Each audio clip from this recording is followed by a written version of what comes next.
Você está no canal Eu Estudo a Lição com o pastor Samuel Camilo. Hoje é segunda-feira, dia 3 de fevereiro de 2025. E o tema que estudaremos na nossa lição da Escola Sabatina será Deus é totalmente bom e justo. Existem dois textos que aparecem aqui no nosso guia de estudos, entre todos aqueles que aparecem por aqui, mas que eu gostaria de destacar nesse momento para podermos lançar bases sobre a nossa conversa aqui hoje. O primeiro deles, Isaías 61, verso 8. Porque o Senhor ama a justiça e odeia o roubo e a maldade. Em minha fidelidade os recompensarei, e com eles farei uma aliança eterna. O segundo texto é Salmo 33, verso 5. Ele ama a justiça e a retidão. A terra está cheia com a bondade do Senhor. Esses dois textos lançam bases sobre aquilo que estaremos estudando hoje. Nosso propósito com esse estudo é tentar mostrar para você que através de uma imagem, a imagem de um Deus que é o soberano, ele é apresentado tanto como juiz como também como rei. E como juiz e rei, ele tem autonomia para fazer justiça e exercer, aplicar o juízo. Como é que isso funciona na prática? Para a gente poder entender isso, a gente já vai conversar um pouquinho daqui a pouco.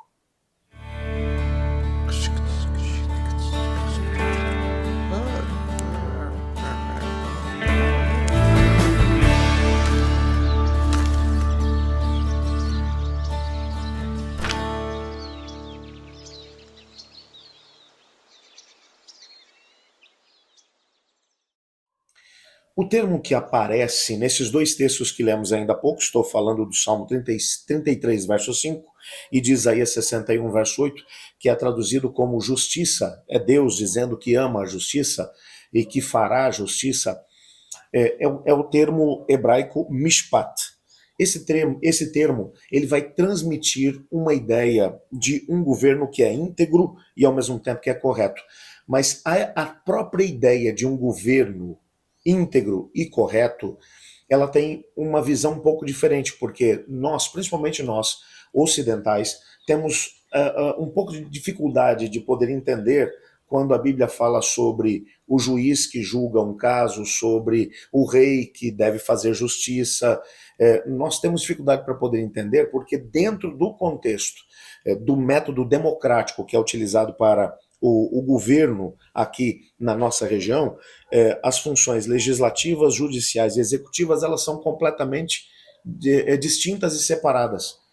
As três divisões de poderes no contexto de um governo democrático têm como propósito fazer com que haja um equilíbrio, para que não haja um indivíduo que seja senhor absoluto de todas as três áreas, e então ele agora vai usar esse poder de uma forma cruel, como um déspota costuma fazer. Entretanto, ao olharmos aqui para esse texto, nós percebemos que o texto está falando de uma época em que o rei ele tinha toda a autoridade.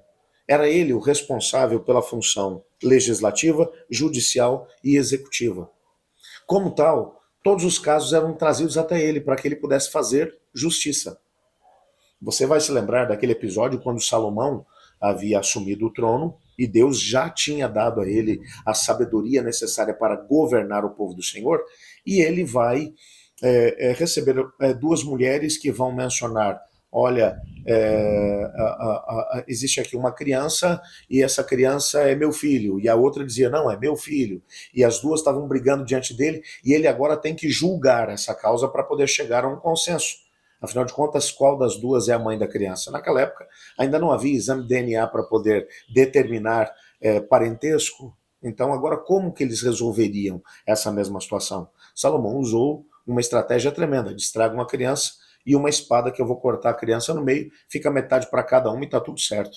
Aquela que era a mãe verdadeira disse, não, por favor, não faça isso com a criança. Dê a criança para ela. Aquela que não era a mãe disse, não é justo, corta a criança no meio, nem ela e nem eu. E Salomão percebeu, pelo amor demonstrado, quem era a verdadeira mãe. Agora, uma pergunta que pode subir à nossa mente nessa altura: por que Salomão é que estava fazendo o julgamento? Não haviam juízes em Israel?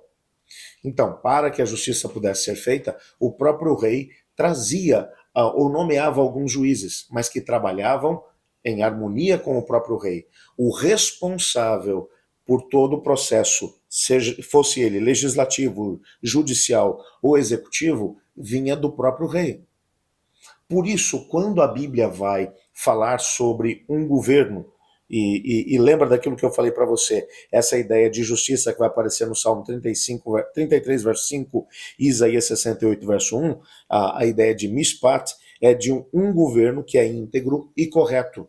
Mas esse governo é um governo onde ele possui todo o poder e autoridade. O poder não é dividido com ninguém. Está centralizado na pessoa do rei, que é, ao mesmo tempo, o rei, ele é o juiz, e, ao mesmo tempo, aquele que é responsável por executar as funções no contexto do seu reino. Então, quando ele dava a sentença, era ele mesmo que mandava que os guardas levassem agora o camarada, se ele fosse condenado à morte, por exemplo, e executasse o indivíduo. Já que eu dei o exemplo aqui de Salomão, vou dar um outro exemplo. Quando Salomão assume o poder, há uma intriga que está acontecendo por detrás dos bastidores. O general do exército, que é Joabe, ele está, de alguma forma, aliado ao irmão de Salomão, que está tentando tomar o poder. Salomão chega em um determinado momento que ele diz para o seu chefe da guarda, vá e execute Joabe. Joabe, ele vai até o santuário, segura nas pontas do altar, que era um gesto de pedir clemência, e agora o general volta até Salomão e diz, ele está na ponta do altar, está segurando as pontas do altar. Salomão vai dizer, volte lá e o execute ali mesmo. Se ele quer morrer na presença do Senhor, que seja. Mas ele não vai continuar vivendo. Você percebe que Salomão, como rei, ele não apenas julgou o caso, mas ele também tratou do processo de execução do indivíduo. Eu estou dando aqui exemplos para que você perceba esse poder que é centralizado. Essa é a imagem que é aplicada ao próprio Deus. Por que no contexto de Israel não havia uma divisão de poderes? Por uma razão simples. Deus é o Todo-Poderoso. E no contexto bíblico, a Bíblia vai mencionar que o rei, em maior ou menor grau, ele representava o próprio poder de Deus. Deus era o rei de Israel.